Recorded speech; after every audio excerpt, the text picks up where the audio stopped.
Ici, je vais proposer un jeu qui est à peu près le même pour les petits, les moyens et les grands avec quelques variantes. Et en fait, on peut même le faire bien plus tard, en CP, en CE1, etc. Il suffit de l'adapter, de le poursuivre.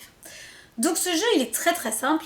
Ça permet de retenir les noms, de retenir l'écriture, de retenir la suite des noms, de travailler avec les nombres, de jouer avec. Pour les petits, on prend 3 petites étiquettes, 1, 2 et 3. Et très simplement, on va s'amuser à cacher. Qui est caché? Le 1. On fait fermer les yeux à chaque fois. On cache, on dit de fermer les yeux, ouvre les yeux, qui est caché? Le 2, etc. Donc ça déjà, ça permet de travailler, c'est pas aussi simple.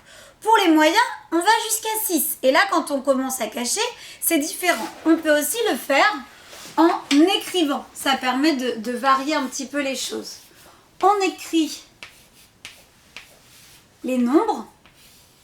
Soit on les cache avec des aimants qu'on accroche, etc.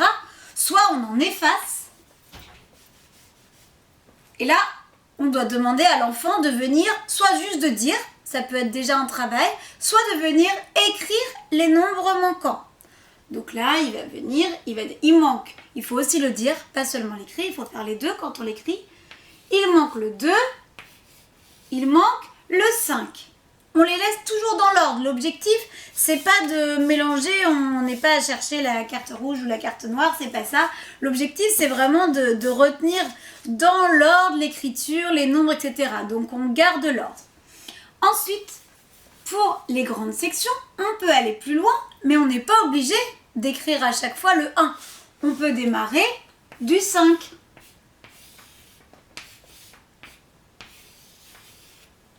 On écrit comme ça, on peut même aller un peu plus loin, peu importe. Et puis on va en enlever, qui est enlevé, et l'enfant vient écrire. On peut aussi, pour les grands, varier un petit peu avec les nombres pairs, impair, etc. Certains enfants sont capables, on peut en rester là, mais on peut aussi aller plus loin en expliquant, regarde, j'écris pas tous.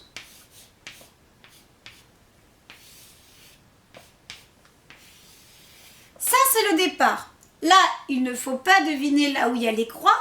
Je vais en cacher. Alors, soit on prend un bout de papier, on cache et ça permet de mieux faire comprendre celui qu'on veut faire deviner. Soit on l'efface, mais on matérialise quand même pour que l'enfant comprenne bien que c'est pas les croix, mais là où on veut. Et lequel manque-t-il? Et puis en même temps, on peut dire, ah bah tu vois ça, 2, 4, 6, 8, ce sont les nombres pairs. Bon voilà, on peut le glisser sans trop insister. Pourquoi je dis que c'est un jeu qu'on peut faire aussi en CP-CE1? Parce que là, on est vraiment sur des choses qu'on fait en CP. Donc, s'il y a des grands frères, des grandes sœurs, n'hésitez pas, ça stimule aussi de voir les plus grands.